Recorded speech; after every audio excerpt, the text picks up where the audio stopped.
Okay, welcome to our special committee of the whole meeting. It's Wednesday, April 29th at 6 p.m. Addie, would you call the roll, please? DeWitt Foy. Here. Posh. Here. Larson. Here. Kuda. Here. Cobb. Here. Cohen. Here. Stone. Here. Okay, we're here for one purpose today. This is a hearing on the subject of ranked choice voting. We do have two speakers, Michelle Jackson and Linda Strejewski. They're going to take 5 minutes each. We're here to listen. We may eventually have some questions, we'll see, but mostly, we're here to hear from you. So without any further ado, Michelle, would you like to? All right, you're welcome. And I'll take a bow. So 5 minutes. If you need a few extra seconds, that's okay. Okay, thank you. Give me a second. I don't start until I start, okay? Eddie's. She's got to make a production out of everything. Okay, we're ready, Addie. Slide one. Yeah, we'll leave it there for a minute. First of all, thank you, President Kuda, Vice President Gail Larson, for having me here to speak. And I wanted to kick off my remarks with a quotation I pulled out of Thoughts on Government, the 1776 pamphlet by John Adams. And what I particularly liked about it was that in there, he's describing what a representative assembly government should look like. And I quote, "It should be in miniature, an exact portrait of the people at large. It should think, feel, reason, and act like them." Slide. Now, you all have been hearing about RCV for about 2 years, ever since the 2024 Charter Review Commission draft report recommended it. For me, this hearing is not a referendum on the merits of ranked choice voting. It is about who decides on changes to your charter. Council agrees, time and time again, that it is a voter. Their task is to get the recommendations on the ballot so that you can decide the issue on its merits. I just want to do a quick refresher on the Commission's findings in that 2024 report. They found that RCV is a fairer way to elect representatives. It's the most precise barometer of voter preference.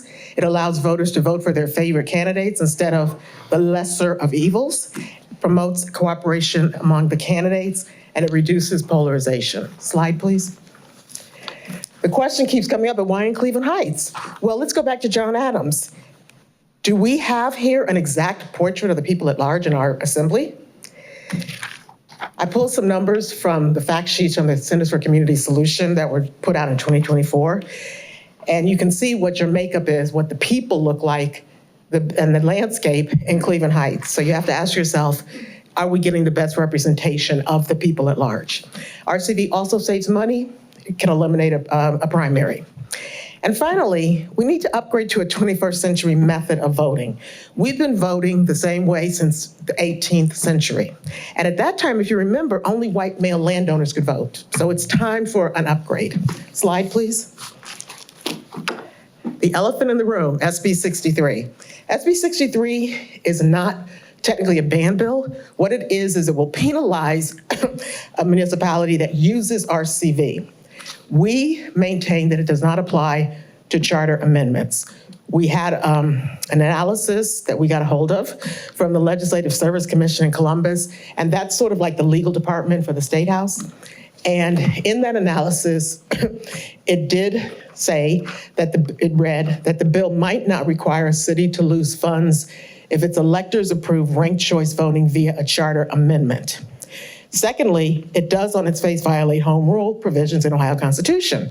That same Legislative Service Commission analysis says that a county that adopts a charter has those powers, the powers that are specific to municipalities, to charter municipalities, including the power to determine the manner of electing its officers. And finally, under the Ohio Constitution, a state cannot withhold all local government funds. Article 12, Section 9 provides that not less than 50% of the income, estate, and inheritance taxes that may be collected by the state shall be returned to the county, city, township, village, etc. Slide, please. And finally, on that note, like anything in this country, SB 63 will be litigated. But in case we're wrong, council has been advised, we've been, suggesting that the council include a severability clause in the amendment that will give it an escape hatch in case all of this proves to be too much. But it will give them a way to say, all bets are off until this is resolved. But it gets it on the books, which is important for democracy. The biggest issue for me as a democracy warrior is home rule and democracy, which are being annihilated both in Ohio and nationally. SB 63 is a litmus test of how much the state can encroach on home rule. Cleveland Heights is at an inflection point where she can take a bold stand against authoritarianism and for democracy without penalty. Can we do the last slide, Abby? Addie, thank you. So I urge you to urge your council members to put the RCV amendment on the ballot for the voters to decide yay or nay. This graphic I tried to visually show you. This is, let me walk. Oh, nobody will be able to hear you. Okay, this is home rule. Michelle, nobody can hear you unless you have the handheld mic. Oh. This one? I don't mean in this room, but the people listening at home. Oh, I forgot about that. On? Yes, there you go. Okay, for my next number, this is home rule. This is home rule on SB 63. You get the picture. This is what's happening. We're shredding away our rights in Ohio. We're turning it over. And I say that we have to resist authoritarianism. And this is a step without penalty. Thank you.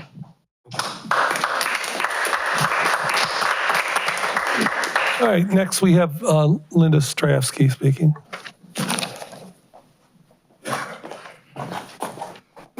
Good evening. Thanks for the opportunity to speak about ranked choice voting. I was chair of the Charter Review Commission, but I'm not speaking tonight. On behalf of the Charter Review Commission, I do not support ranked choice voting. For background, the commission recommended that council consider putting ranked choice voting before the voters. Some of the commission members were in favor of ranked choice voting and some weren't sure, but they thought council should decide. The vote was 6 in favor, I was opposed, 1 abstained, and 1 was absent. So the recommendation was the council could consider putting ranked choice voting on the ballot. For further background, Rank the Vote has given council some proposed text for ballot language, a charter amendment, and ordinances. The proposed charter language is largely what the commission proposed. We didn't propose any ballot language. We didn't address that. The appendix to our report included some sample ordinance language, but for what it's worth, I don't recall that we really spent any time reviewing or looking at that. And finally, I just want to say, when I looked at the slides earlier today, I noticed that Michelle's slides refer to findings of the commission, and I think it's more accurate to say that that was presented as arguments for ranked choice voting rather than findings. And I think the distinction is important because many of the arguments are really opinions. They're not factual findings by the commission. But getting to the point of the putting ranked choice voting on the ballot, I don't really see this as a priority for our city, and there doesn't seem to be any significant support for it from residents. You know, I went to both of the meetings that Rank the Vote had in Cleveland Heights recently. They didn't attract very many people, maybe 20 at each one. So I'm not really seeing a clamoring for ranked choice voting. I think it's also helpful to note that we really aren't voting now as we voted in the 1800s. A lot of things have changed since then. I mean, for one, women can vote. And the composition of council today is what it is today, but it's certainly differed a lot just over the last 15 or 20 years. So it changes based on what the voters decide. Voters express their opinion when they vote. Regarding how ranked choice voting would affect council elections, currently people who win council elections are the ones who get the most votes. So there's sort of an opportunity for ranking in that voters can select up to the number of seats that are on the ballot, or they can choose less. Candidates can and do cooperate. Sometimes they run as a slate. And ranked choice voting offers the same options for choosing multiple candidates and for cooperation. But with ranked choice voting, you can end up with a winner who didn't get the most votes initially. Supporters will argue that even if a voter's first choice loses, the voter will be happy enough if their second or third choice wins. I don't know if they'll be happy, maybe they will be. One substantive thing, though, that you should know is ranked choice voting changes our rules regarding vacancies on council. Now, if somebody is appointed to council, which happens a lot here in Cleveland Heights, at the next election, candidates for the unexpired term are on the ballot separately from candidates who are seeking a full term. Under ranked choice voting, all the candidates run as a group, and the winner with the fewest votes get the unexpired term. So I just want to be sure people focus on that. In terms of the cost of ranked choice voting, you know, this legislation that was recently passed in Ohio will be tested. I don't know whether it conflicts with Ohio Home Rule or not. I certainly wouldn't want to see the city lose the roughly $2 million a year that we get in state funds. And I also would rather see the city spend its money in other ways than on litigation over ranked choice voting. But as a related matters on cost, ranked choice voting software would have to be gotten by the Board of Elections. It is available. It's not free. And ranked choice voters, Board of Election workers would need to be trained. So I'm not sure that that's the best use for our tax dollars. A next thing that I think is a concern is voter education. I'm confident that Cleveland Heights voters are able to understand ranked choice voting, but realistically, it will be a challenge to get their attention in order to provide some training. And I think that, you know, those of us who have interacted with voters at Election Day know that oftentimes people come to vote, they haven't decided who they're going to vote for on anything. Trying to explain ranked choice voting to them in the parking lot at the community center is going to be quite a challenge. We also know statistically that ranked choice voting is still pretty rare in the United States. It's not exactly trending, as people would say in the polling world. Finally, I think we have lots of issues in front of our city right now. The mayor and city council are very busy on many fronts. And I think there are other priorities that I would like to see them spending their time on rather than ranked choice voting. Thank you very much. All right, thank you both. We're going to do public comment now. Please remember, you can only comment on ranked choice voting. You know, there's no change in the topic. Yes. No, not now, but during the Q&A, we can do that. So, Addie, why don't you go ahead with? Sonia Charles. Thank you for giving me the opportunity to speak today. Cleveland Heights prides itself on promoting democracy. Each year we have a Democracy Day in support of people over money in politics. Ranked choice voting is another way to strengthen and promote democracy. It encourages politicians to work together and to focus on issues over negative ads. For example, consider this quote from Natasha Williams when she was running for New York City Council member. She says, quote, "If I saw a lawn sign for someone else, I would go to the house and be like, hey, I agree with them on that. Would you rank me second?" Something I would have never done in non-ranked choice voting elections. Like, I love this quote because I just cannot even imagine politicians doing this. Ranked choice voting also gives voters more of a voice, not only by allowing them to rank their preferences, but also by requiring a majority of votes to win. So this way, whoever wins has some buy-in from the majority of voters, even if it's their second or third choice. So in closing, to be clear, I'm not asking council members to endorse ranked choice voting. However, if you support democracy, I'm asking you to please put ranked choice voting on the November ballot and let the citizens of Cleveland Heights decide. Thank you. Sonia, could you come back just for a second? I failed to ask people to identify what city they live in and what street. Oh, I'm sorry. I'm Cleveland Heights on Erie View Road. John Zeitz.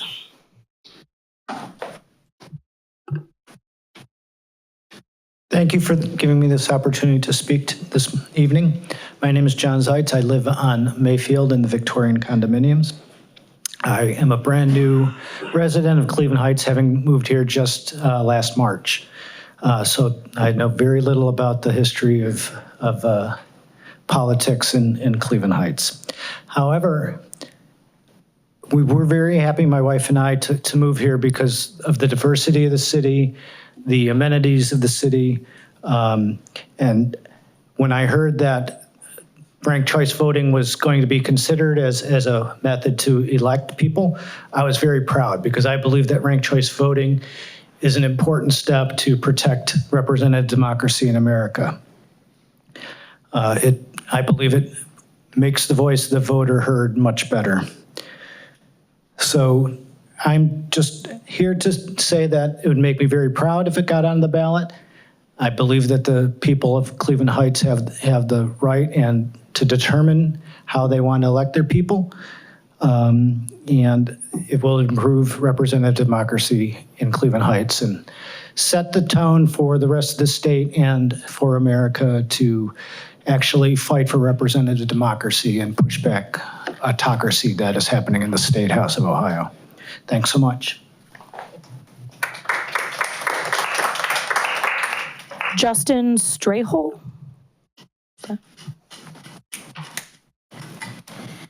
Hello, esteemed City Council, Mr. Mayor. My name is Justin Streckel. I live in Cleveland, but please don't hold it against me because I am a kid from Cleveland Heights. I grew up first living on Hillcrest, and then I was living on Corydon Road when I graduated Cleveland Heights High School in '07. And yes, I did play football with Travis Kelce, but that was in middle school. I got a job in high school, and I couldn't continue playing football.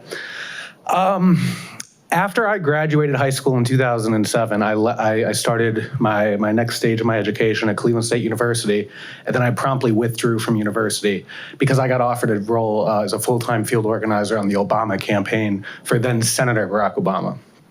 After that experience, I worked on political campaigns in 13 states around this country, everything from managing a city council race in New York City to a congressional race in the Inland Empire of California. And I can tell you two things for sure about our electoral process. One, the fastest rate of inflation in America is in our political campaigns. And two, the zero-sum winner-take-all incentive structure is destroying our ability as a society to have thoughtful conversations about how we want our neighbors to want you as our elected officials to address the problems that we all see in our day-to-day lives. By implementing ranked choice voting, you will be not destroying, but building. You will be building a system that encourages and incentivizes coalitional politics, thoughtful deliberations about issues. And I really loved the quote that was shared about the candidate for New York City Council. By changing this incentive structure, you have the opportunity to be, or this city that I grew up in has the opportunity to be able to be on the forefront of defending and evolving this democratic society that we exist in. And the fact that we are having this conversation on today, where we saw the Voting Rights Act get the final nail in the coffin by the US Supreme Court, demonstrates how much further we truly still have to go in this country to advance the full enfranchisement of residents' opinions for our elected leadership. So for those reasons and more, I encourage you to allow the residents of Cleveland Heights to make the decision for themselves. Thank you so very much. Len Friedson.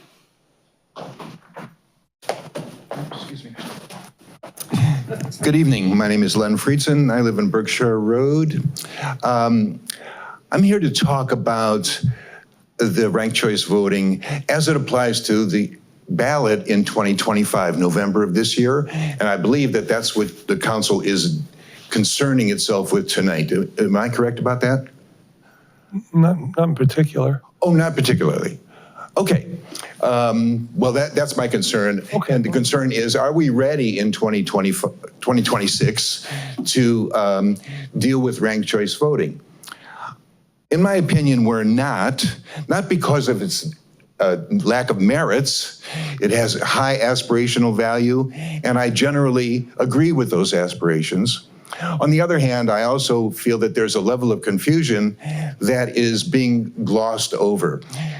In this, what we generally call under the umbrella of ranked choice voting applies in a very specific and relatively simple way to a single elected office, as in the mayor in Cleveland Heights.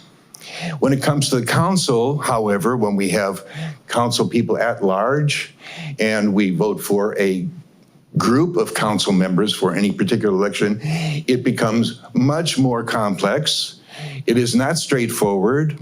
I was asked recently, could a sixth grader understand ranked choice voting? And I believe that for a single elected mayor, yes, a sixth grader could.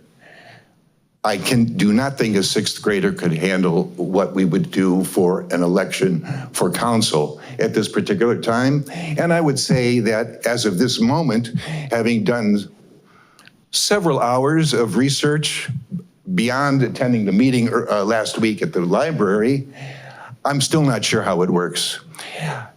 So what does that mean? That means for me, I need to trust that people who are advocating it for that role, council role, I just need to trust that they are correct. I think that's dangerous. I think I need to be convinced that it works well and it works in our best interest.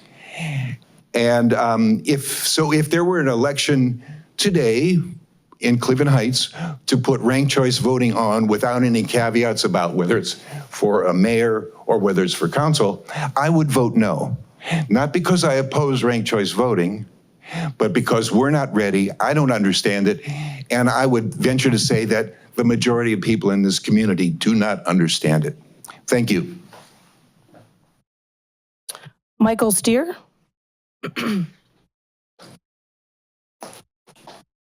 Hi, I'm Mike. I live on Ren Rock Road. Council, thank you for giving us the opportunity to speak on this today. As some folks have mentioned, this is not exactly about whether we are for or against ranked choice voting. This is about giving the voters the opportunity to make their voices heard about it. This policy has been recommended by the Charter Review, and it's supported by citizens like myself and the others that have spoke so far. I would say that if there are still concerns about the use of ranked choice voting, that we could write a more conservative proposal, but I think it's very important to keep the ball rolling in any amount as possible. So I urge you please not to stand in the way of the voters. And to opponents of ranked choice voting, I respect your opinions and we could debate those points, but again, this is not the venue for that, I believe. Let's have that discourse at the ballot box. And if ultimately voters elect to enact ranked choice voting and that ends up putting us in a fight for our rights against the anti-democratic forces in Columbus, then we can fight them, and we should and we must. That's all. Thank you. Zenobia Sheets.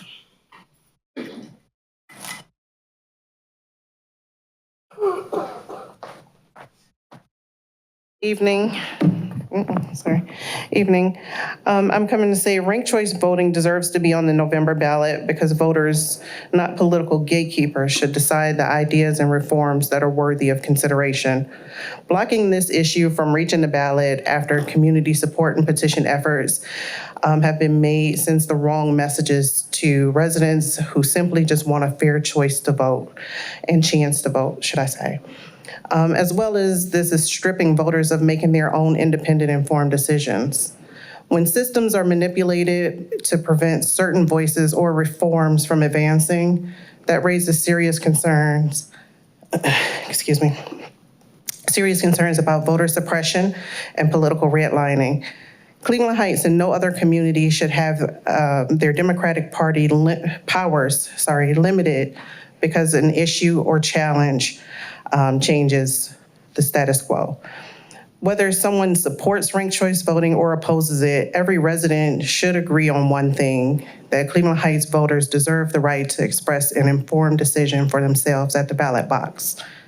Democracy works best when participation is expanded, not restricted.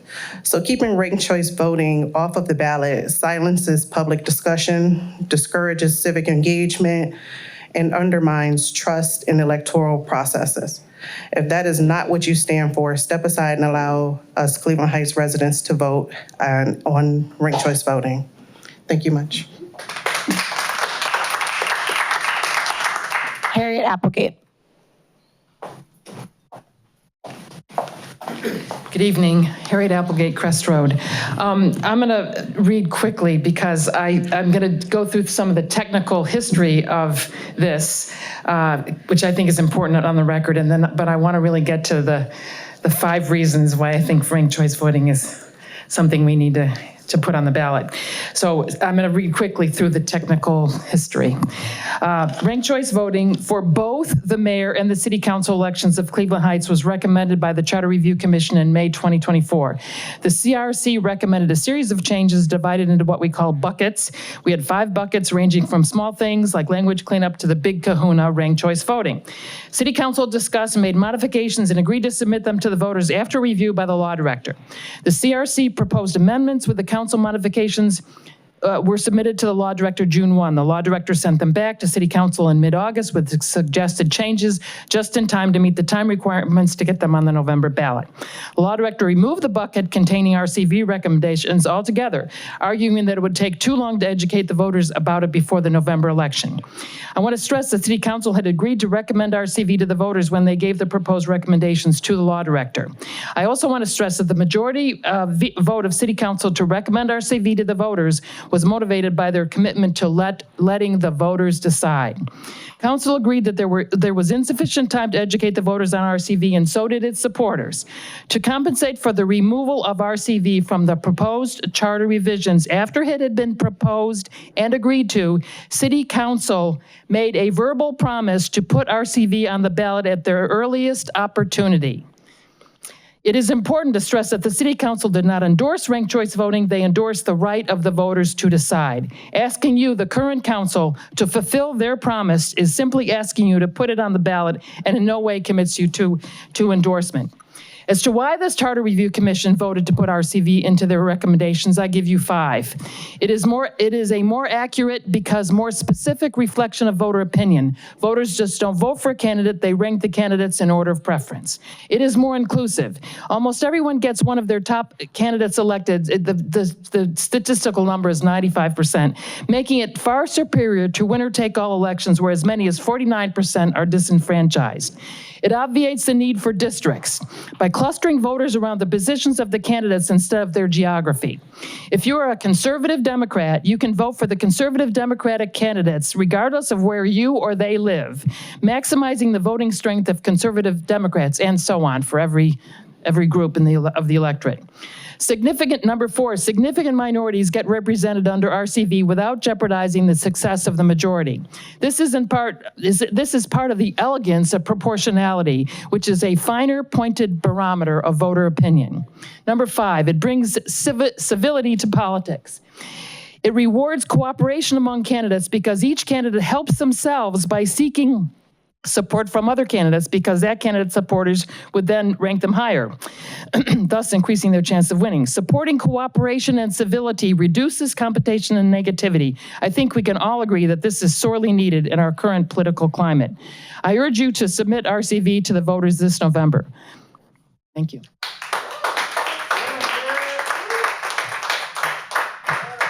That's all we have.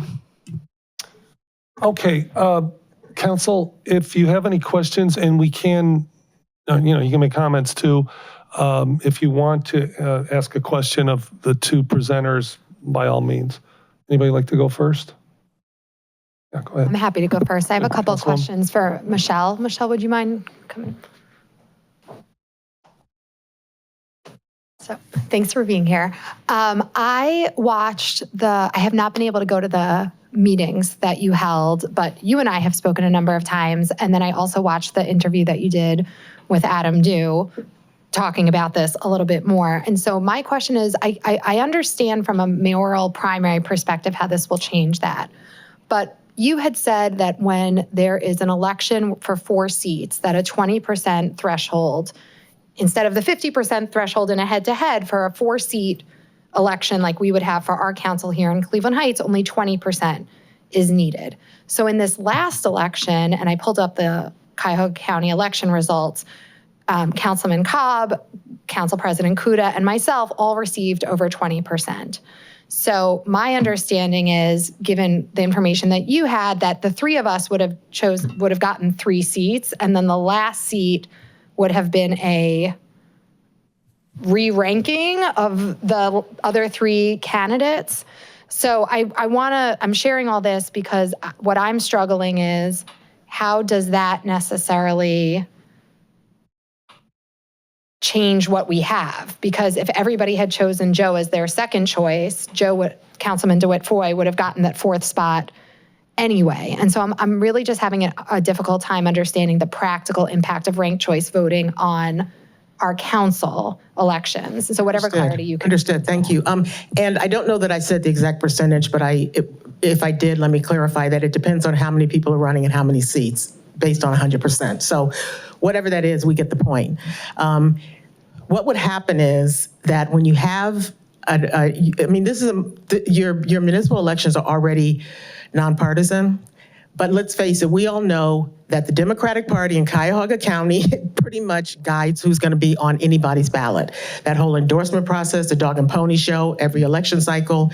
And so many people choose not to get on a ballot. Also, there are people who are not registered Democrats and don't want to be. There are more people who are not affiliated with either major party who would not be on a ballot unless they could get on a ballot, but they know that with the current system, they don't stand a chance. So I look at New York. Mamdani would not have been on a ballot as a Democratic Socialist running in a Democratic primary, except for ranked choice voting. So these results might not have been any different this time around. I give you that. But the point is that the history has shown that more people will engage with the ballot, both as candidates and as voters, when they have more choice on a ballot. You guys ran as a slate. So that was a decision you made, which in ranked choice voting, you would have said, rank me, Jessica Cohen, 1, rank Tony 2nd, rank Joe DeWitt Foy 3rd. If you had maybe 8 people running, which we should have, we shouldn't just have 4 people running for 4 seats or 5 people running for 4 seats. That makes a different story, that if you can get more people attracted to the ballot, more voters involved, that's a benefit. Right. Thank you. Thank you. One more question. So, wouldn't you say, I think one of the criticisms of elections also is the amount of money involved, which I think we heard. But if you're having, and this is not to say that we don't want more people running, but wouldn't this result in more expensive elections as people are trying to not only get out the word? Part of the reason why party support is important in elections is because it provides monetary value of the mailings and everything that the party provides that the candidate doesn't have to. So how does the philosophy of ranked choice voting overcome the fact that now you won't have that party financial support as a bolster for candidates? When I speak of financial, I'm speaking of the cost of an election, number one. Okay. Okay. When you eliminate a primary, you eliminate a cost with an election. I wanted to sort of clarify something that Linda said. The machines, every single voting machine in Ohio is RCV capable. What they all need if they want to run an RCV election is a software upgrade. The software has already, for ours, we have clear ballot machines in Cuyahoga County. The software has to go through an accreditation process. It's been accredited at the federal level from the election administrators. It's now sitting on the agenda of the state election administrators to go through whatever process. So RCV would not happen if you voted for it today to enact it. It's not going to happen for 3 or 4 years because you have to get that software approved. It has to be tested. Yes, the Board of Election would have to change its website to put a page about RCV. I will say that in 2016, we had 10 cities using RCV. 10 years later, we have 52. So it is trending. And it is trending, and it is being embraced all over. We only have it statewide in 2 states, but in cities, DC just passed it. I just got an email today where Virginia's on the verge, Connecticut, and 1 other state. So it is trending. And I'm so happy Justin brought this up, that the whole point of now we have completely pulled out all the 3 legs of the Voting Rights Act. So now many people, voters, are not going to have their choice of representatives. When you have ranked choice voting, you're not dependent on districts, as I think someone brought up. You are dependent on people getting on the ballot. They're not filtered through a party. They're not filtered through good old boy and girlism, and they get on the ballot. As far as candidates go, candidates will save money because you're running one time. You have one election, you don't have to do a primary, and then a few months later raise money to do a general election. Now, again, it varies from, excuse me. In Cleveland, for instance, they have a primary for municipal elections and then a general. Y'all do it a little bit different, okay? So because you have at large, So it really depends. But for you guys, what my main case for you all is that somebody has got to take a stand for democracy. Do not allow the authoritarians to dictate for us in advance to acquiesce. We can't do that. That's what we've been doing. And so for me, we're also working in Lakewood, if we have Lakewood and Cleveland Heights, just get that ball rolling. And even if we can't use it, it sets that precedent and that tone for us to roll out to more difficult jurisdictions. Let me ask a follow-up question on Councilwoman Cohen's question.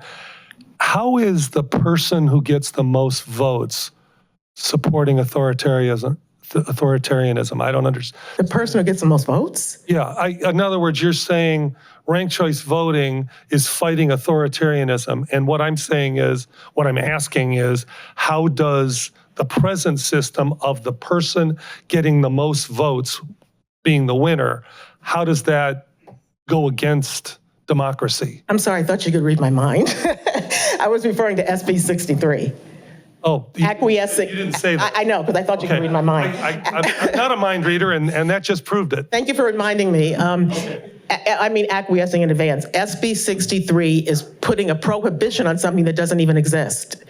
And that we as progressive, as people who love democracy, who fight authoritarianism, I mean, we have to take those opportunities. My question was about what you said, not what you were thinking. Misspoke. Okay, no problem. It was taken out of context. Yes, go ahead.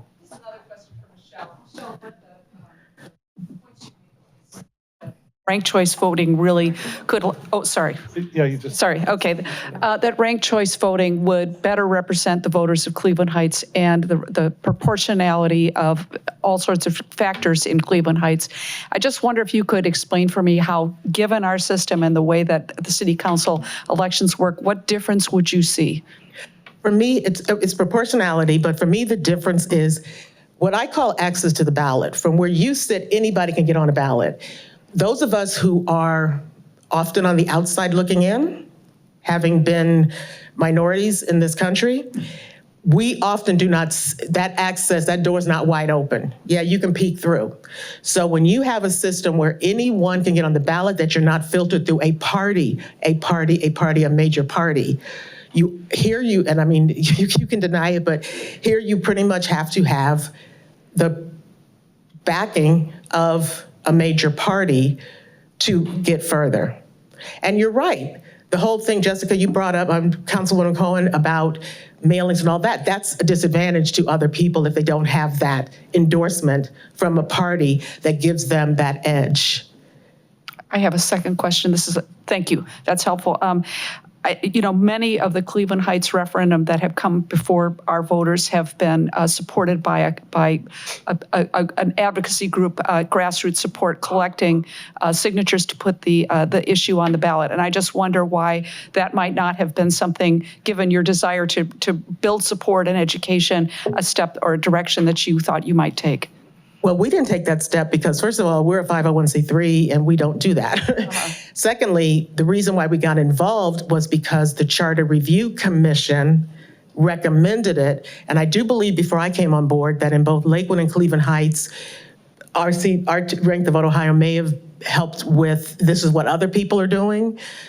So we didn't do a ballot initiative because it looked like it was going to go through the commission and amendment process. I see. Thank you. Which, yeah, is what we all thought. Anything else? Yeah, go ahead. Oh, I hope you're not going to take this the wrong way. We'll see. So here it goes. I was disappointed in the presentation we had at the library and how it was explained. It's on, I'm sorry, maybe I just talked closer to it, I'm sorry about that. So one of the concerns I had is this is not as simple as a thing. Our community is going to have to digest something when it comes to a council race that is a little bit more complicated than it is going to be like in the mayor's race. And that is, I think the word reallocation of votes was used. And I know that really, that upset a few people in the room. And it probably changed the opinion, I think, of one speaker here tonight walking in. Gee whiz, this is a great idea, but now I'm not sure because it's confusing.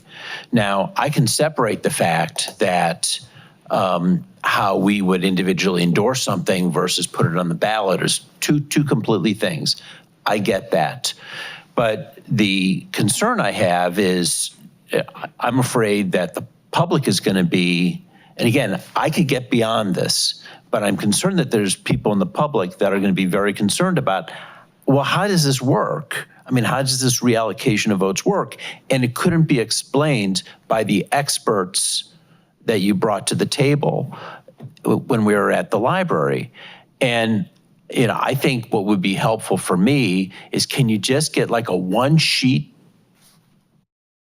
explainer on how it works and present that? I mean, not necessarily to, you know, I'd love to see it. I think I know which way I'm going to go. I'm generally very in favor of ranked choice voting, but I think for the interest of our community, they're going to be worried that we put something on the ballot that's confusing, because there's going to be opponents to this and they're going to throw out all these confusing things. So, you know, hopefully we can get some more presentations from you that sort of really clearly and accurately explain how it would work in a more complicated race like a council race versus a mayor's race. So Thank you. I appreciate that, Jim Posh, Councilman Posh. And that's fair, okay? We did our first presentation at Noble Road. Capacity that we had one room, capacity was 30, we had 27 people. We purposely, when we went to Lee Road, asked for a room capacity 30, and we had not a turnout that I would have liked, but we also had to change the date from our flyers that had been out there for a month because the library was closed. So I attribute some of that to not having a way to contact people. We didn't have RCPs, all that.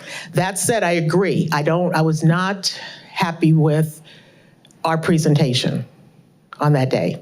I think we did a much better job, the first one at Noble, with explaining that. We also had a different audience of people. We had younger people, for one thing, who aren't intimidated by stuff that's different. So I agree. So that's one of the things that we will be working on. I do not like the patriarchal attitude that we will decide for the voters. That's what we're getting right now, nationwide and in Ohio. We'll decide, not the voters. So we've been taken out of the equation. So yes, I don't think it's that confusing. In Lakewood, we did tabling at an outdoor event called Meet the Trucks. And it's really for toddlers. And we had a ballot that had trucks on it. And we had the kids rank their favorite trucks. And then our Lakewood leader put the results on the Lakewood page. So it's, and I said this at the library at Lee Road. New York City has 400 different languages spoken, the most of any place in the world. They had 2 million people who voted in their primary. Cuyahoga County had less than 20,000 people county-wide, and they get it. Okay, I think that was their second or third time doing ranked choice voting. So the people get more than maybe y'all want to give them credit for, but people get it. It's not that complicated. I think our explanation, we got into the weeds. We did not do a good job of communicating that, and we will work on that. So I hear that criticism and take it in, and I appreciate it. We're only doing questions from council now. Any other questions or comments from council? Yes, please. I think Councilor Posh makes a really good point that education is critical. So let's hypothetically say that council does vote to put this on the November ballot. What kind of educational experiences can we expect? It's going to have to be more than library meetings, Michelle, honestly. Somehow you're going to have to get out to more people where they are. And Noble got to my neighborhood, but do you have any ideas beyond the arena that we were in last week at the Lee Road Library that can really flood our city, should this happen, with the educational drive that I believe would need to happen for people to be comfortable? Thank you. If we had faith that this was going to happen, then I would be able to get the money that we need to run a campaign. That means the literature, all the things, the mailings, the social media, the advertisement, all of that. Not going to happen if we sit on this and we don't know until September. There's no way that that's going to happen for November. Absolutely not. One of the things is that we, in anticipation of you following through with what we understood to be the commitment, was that really pushing to talking to potential national funders. They're not going to give us money if we don't know that this is going to happen. So I'm in a catch-22 right now. But yes, 100%. This has been, and in fact, I even kind of held back because once in February that it looked like some of the, some of my understandings that I was working off of, I found them to be shaky in February, then I'm like, I can't put any more money or energy into this and I can't advocate for it. But with the 501c4, we will be able to get a campaign manager and do the things that you do for any campaign, which is education and promotion. Then we're allowed to say, vote for this. This is definitely going to happen. Right now, it's speculative. Thank you. All right, Linda, I have a question for you, if you please come up. Can I ask more of Michelle or? Oh, well, I mean, we Okay, can go that's back. fine. That's fine. I don't know how you do don't it. need Okay, to- fine. No problem. All right, so one of the things you said was that you were saying 6 people on the Charter Review Commission voted for putting this, or for recommending it Right. to the council. What was your, my understanding was your charge wasn't just to recommend to put something on the ballot. It was recommending that this would be, first of all, I guess, let me just ask you, what was the charge of your committee? Well, the committee was supposed to be completing the work that had been started for changes to the charter to support an elected mayor and city council form of government. How did you decide there's a million amendments you could make to a charter. How did you decide which ones would go forward and which ones would not? What was the... We had discussion. In the case of ranked choice voting, we had somebody from ranked choice voting came to talk to us. There were people on the commission who were in favor of ranked choice voting, who, kind of promoted having discussion about it. So we had quite a bit of discussion about it. We also discussed whether we should modify the charter to have council members elected by wards rather than the way they are now at large, or whether we should have a hybrid system. So there were a number of other things that we suggested. I mean, at the end of our report, we did review things that we decided not to recommend. And on some issues that we were considering, there were votes that were unanimous. In other cases, it was split votes. So on this particular issue of ranked choice voting, it was a split vote. But 6 in favor of recommending it, recommending that it go to city council to make a decision whether to put it on the ballot. I'm still confused. Sorry. I'm still confused. Were you just going to, was the Charter Review Commission, it was 9 members, correct? Yes. Were the 9 members moving stuff forward so the voters could decide, or were you deciding this would be good for Cleveland Heights and we're going to recommend? When you say we recommend this, do you mean? We were recommending that city council take action to put something on the ballot. For the good of Cleveland Heights, or? Yes, it was for the good of Cleveland Heights. It was always against that backdrop of what's in the best interest of the city of Cleveland Heights and its residents. I see these, I hope you can see what I'm saying. I see that as 2 different things. Let the voters decide. I don't know what I think, but just let the voters decide. That's different from this is a great idea and we should move it forward. I see those as distinctly 2 different things. And I want to know which ones you did. What was it that you did? Because I can tell you what we did, but... Well, I think there may have been different views on different issues as to how strongly people felt about things going forward. But our understanding was that our job was to make recommendations to city council, and city council had the authority to decide what was going to go to the voters. Right. We weren't deciding what was going to go to the voters. That wasn't our job. Understood. Does that answer your question? It's close to an answer. Okay. Yeah. Any questions for Linda while she's there? Yeah, go ahead. Was there a discussion with the recommendation for ranked choice voting as to recommending this for both mayor and council elections, or only one, or is the recommendation? I don't think we ever considered doing it only for one and not the other. Okay. And our final recommendation certainly was to do it for both and for the municipal judge for that matter. But for all the, our city elections, because we only had the authority to affect city elections. Sure. And we can't decide on congressional. Was there any debate about the value of a primary election? In other words, because For mayor, well, for mayor and council, since that's what ended up coming forward. And I asked that because to me, since ranked choice voting gets rid of the primary, I would think that would come up, but I don't remember whether it did. I honestly don't remember if we really focused hard on that particular nuance. We talked about ranked choice voting over a series of meetings over 2 years ago, so I can't recall instantaneously what we did at all the meetings. But, there are recordings, you can go back and rewatch them. They're fascinating. Because I mean, I would say that when you're hiring somebody and you do a first round of interviews, you might interview 5 or 10 people, and then you might call 2 people back for a second interview.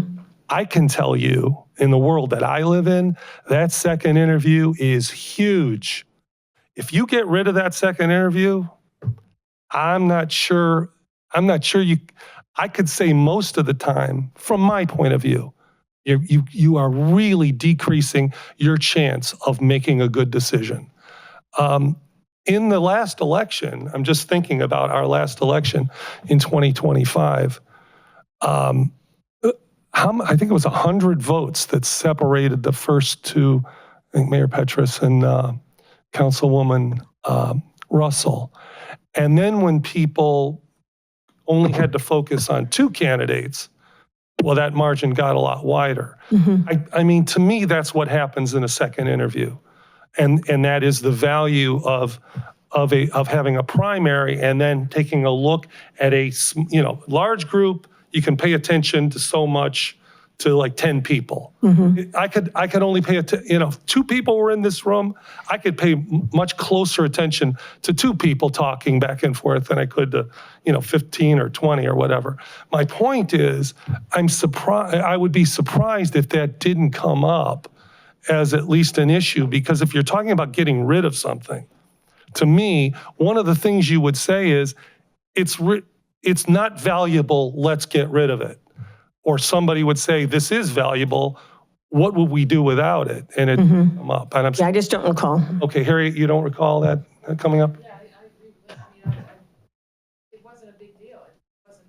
Okay, if nobody brought it up, that's, It's not really like voting in elections aren't like. well, I think they're actually a lot like interviews. Any other questions? Okay. I just Oh, yeah, have please. For Michelle. Yeah. Go back, sorry. I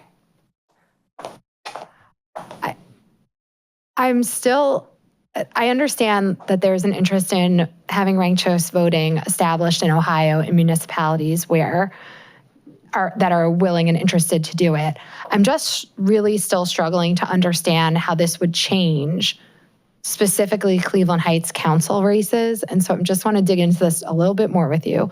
So you're saying if we don't have parties and because your question about, making it easier to get people on the ballot, I think in our last charter amendment, we actually lowered the amount of signatures that are needed, which I think is huge in terms of access to the ballot, because I had to get 33,000 or something like that. And now we're down to 300. Sorry, 300. No. I got 643, I think, in the end for signatures. But now I think we're down to 50 signatures for council and 100. No, you had to get 300 and something signatures. I don't remember exactly. Right. And the recommendation is always to get, I don't know. Double the amount. The most you can turn is 3 times as many, but yeah, recommendation. Anyway, I do think that petitions, while necessary, that's a big hurdle. And we reduced that in the last charter amendments for council candidates. And I actually think if we were to have meaningful change for council elections, we would do head-to-head to elections, because I've been saying for years that one of the difficulties of our top 4 take all is that voters can't choose one over another in a head-to-head. You can't challenge a council member, for instance, that you think is not doing a good job. You everybody gets lumped in the same election. So how does ranked choice voting allow somebody to say, I really don't like the job that this incumbent has done, and I like this person? How does that differ from our winner-take-all situation? I just don't understand how you're able to have a bigger impact on that type of intent. Okay, thank you. I talked to a young man who happens to live in Cleveland Heights, who is probably in his 20s, early 30s, and he identifies as a democratic socialist. He, at first, just on the surface, didn't like ranked choice voting because he's like, I don't want to see Republicans get elected.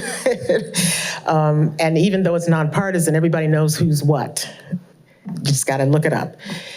When I explained to him, we had a nice long talk about ranked choice voting. He said, oh, wow, if Cleveland Heights had ranked choice voting, I would run. That's exactly what we want to see, is people who have felt excluded because of the current system. And say what you will, Councilwoman Cohen, we're just going to have to disagree on this point. Cuyahoga County is controlled by the Democratic Party, which is one reason why, with much screaming and pulling, I'm running for Central Committee in my precinct, because I believe we have to have structural change. I think that many people, which is why 70% of the people in Ohio are not affiliated with either party, which is why we can have a municipal election which affects us directly every single day and have 20,000 some people turn out the entire county. We're not getting, voters are not getting the choice. So I can't say the outcome would have been different. I can say that I would expect more people to be on that ballot to have greater choice, because they don't have to feel that they have to get the permission. They don't have to get an endorsement. They don't have to run around doing things. I worked on a campaign for a young man who ran a countywide campaign. The first few months, and Justin can attest to this, were spent running to party clubs to do a dog and pony show. And I'm like, when do you have time to talk to the voters? So with ranked choice voting, when you're running one time, and sometimes it's instant runoff, particularly for a single winner like mayor, you can focus on your messaging, talking to the people without all the noise. I think in the case of Cleveland Heights, I do believe you would have more people on the ballot, because you basically had you guys and Adam Dew. And Anthony. And Anthony. That's not a lot of choice, seriously. I think, and I mentioned this at the Lee Road Library, that I got my sample ballot in the mail, and there are only like, out of 34 some races, there are maybe 4 that are contested. Why should I bother going? Why should I get in my car, drive somewhere to go vote when it's already decided for me on that particular ballot? So with you, I just think that you would have more people on the ballot. Proportional representation is what, as Harry can tell you, got the first blacks elected in Cincinnati. Proportional representation looks at what is the makeup, and that the votes and candidates should speak to the proportion that they are in the city. But Harry can give us more education on that. With ranked choice voting, that's just about how the votes are tallied. I don't understand how that would prevent any candidate from seeking all the, the Democratic Party endorsement is one, but there are, I don't know, there's probably got to be at least easily a dozen endorsements that people seek when they're running for office. Not everybody goes to every endorsement meeting, but my point is, if you put ranked choice voting in place, I don't see how that stops the people who want the endorsement from the Republican Party or the Democratic Party in a nonpartisan election, but to still seek that for whatever value it has. That's not the point of it. Okay. Okay. But that's what you're saying, the point. No, that's what you're hearing, with all due respect. Okay. Okay, so with all due respect, okay, what I am saying is that more people would access the ballot when they don't have to go through a party process, whether it's overt or covert. And I'm saying that we all know that the Democratic Party has a big sway on Cuyahoga County politics in every single instance. What I am saying is that when you have everybody on the same ballot and you have to make your case to the public versus to a party system process, you have an opportunity for voters to get better candidates, better information, better choice. That's it. Has nothing to do with how you tally the votes, but proportional representation is designed to. Wait, ranked choice voting has nothing to do with how you tally the votes? What I'm speaking on is that proportional representation has to do with how people are represented. So if you have 40, okay, I'm just gonna say it. This was said before in a public comment. You almost have half and half Black and Caucasian. And I say Caucasian because these are non-Hispanic whites. All right, so you have whites and Blacks almost even. Our assembly does not reflect that. In proportional representation, it would seek to have a better proportion of the population. We don't have younger people. Nobody here is like in their 20s or even 30s. That's the next generation of people. I don't know if who's in their 30s, but we need to be able to start passing the torch, bringing in other groups who have been traditionally excluded. Ranked choice voting definitely speaks to that. Go ahead, Linda. Yeah, please. If ranked choice voting is in effect, there is no guarantee that it's going to change the composition of the candidates on any ballot.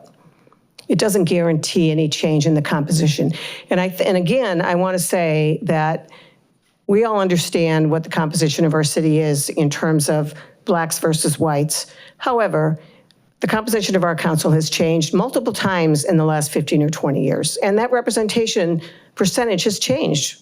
It right now happens to be a low representation of people of color, but it hasn't always been that way, and it won't always be that way in the future. But I don't buy the idea that ranked choice voting is going to end up having, it's going to have the result that Michelle is expressing. Maybe it will encourage a few more people to run, but I agree with Councilwoman Cohen that changing the number of signatures needed could have a big impact on it. But, there's still a factor that people have to be willing to take the time, not only to run, but to serve. Nobody's doing this job for the money. You're doing it because you want to serve, and it's a big job. There's something we can all agree on. Well, I think we could all agree on that it's a big job, it takes a lot of time, and it's very challenging for a lot of people to run because of the time commitment and because it certainly doesn't pay the way even a part-time job would normally pay. But those are just my thoughts on that. All right. Sarah, come. She's got a follow for you. Before you leave the podium, Linda, I have just one question. Do you believe that there was a commitment from City Council, or was a commitment requested of City Council to put this issue on the ballot at the time? I honestly don't recall. There were a number of public meetings, working sessions that City Council had, and I either attended or watched every one of them. Fascinating meetings all, and they're all recorded. And I have notes from them, but I don't honestly remember what council members did or didn't say on that, to be honest with you. I don't recall. I could go back and look at my copious notes. Okay, thank you. All right, any other questions from council? No, we're actually not going to do that because that's why we gave you guys the floor first. Any other closing thoughts or, go ahead, please. And this isn't a question, it's more of a comment, and this goes to the suggestion that the Cuyahoga County Democratic Party controls the city council. And nothing could be further from the truth on that. Some of the appointments that have occurred have gone to people that were not politically involved in the party or even the Cleveland Heights Democratic Club, that being our most recent appointee. I was appointed twice to city council. I was not a Democratic Party insider, and in fact wasn't a registered Democrat the first time I was appointed to city council. The first time I won an election, I did not receive the endorsement from the Cuyahoga County Democratic Party or the Cleveland Heights Democratic Party. In fact, I wasn't even allowed to participate in the Cuyahoga County Democratic Party endorsement process. So to suggest that the party controls this council or the elections in this city is simply not accurate, or in my opinion, it's not accurate. All right, well, if there are no other questions, I mean, I'll speak, I don't want to speak for everybody else, but I will hang around. Maybe some of us are hanging around if you want to talk to us. I do want to say, though, in closing that, we do have an other, okay, so, but I'll just say in closing to this, that our oath of office is when, council speaks in two ways. We were actually just going over this in section 111, a couple of was it last night? It was this week. I got that we speak in resolutions and in ordinances, and that's what this would be if we were to move it forward or not move it forward. And so in our oath of office, it says that we will act. And so if you take the ordinances, the charter, and our oath of office, everything we did with the Charter Review Commission, for those of us who were on the council last year making those decisions, there were many things that the Charter Review Commission moved forward. Some of them we decided were not in the best interest of Cleveland Heights, and we did not put them on the ballot, even though the Charter Review Commission said that we should. Some of them we decided were good ideas, but we modified what the Charter Review Commission did. Some of them we literally cut and pasted, and a few of them weren't recommended, but we decided, the ones that were on council at the time, but we decided that they would be a good idea and be a good thing for Cleveland Heights. So when we vote, that is what we're doing. We're making our recommendation. Good for Cleveland Heights, let's move it forward. So I just wanted to say that. And then Addie, with other, what was the topic? Well, since we're speaking of Democracy Day. Yes. We do need to schedule this. We typically have done this on a Thursday in June. If you guys want to whip out your calendars real quick and take a look at either the 4th, which is the first Thursday in June, or the 11th, which is the second Thursday in June. And I was thinking 6 o'clock, which is what we typically have done in the past. Addie, can I ask you a question about Democracy Day? Absolutely. Is it an hour-long program? Is it an unlimited time program? What is the? So it depends on how many people sign up to speak, and that has varied over time. And I ask because we're going to have to schedule the landmarks hearing and the zoning code update hearing at some point. So perhaps we could do like the landmark and Democracy Day together, since we're all going to, that was what my thinking was, but it doesn't make sense if Democracy Day is a very long, yeah. Okay, so Craig is saying that's tough. I think June 4th would be the best day for me, but certainly hear from others. I can't do the 4th, but I can do the 11th. Sorry. Any others? Craig, Sarah? I can only do the first. You mean the 4th? The first Thursday, June 4th. All right, so if that's the case, are you okay with, I will tell you that I don't know that 7 council people have been able to. Yeah, in the past, I don't think we've ever had the full council be able to, at least in my time, maybe one time, so. Maybe it's happened, I don't know. All right, so then I guess that's the answer is the 11th, then it sounds like. No, it's the 4th. Oh, the 4th. Okay, great, the 4th. Fantastic. All right, let me just make sure. Seeing that there's no other business, I'm going to adjourn this meeting at 7:08. Thank you all for coming and expressing your views.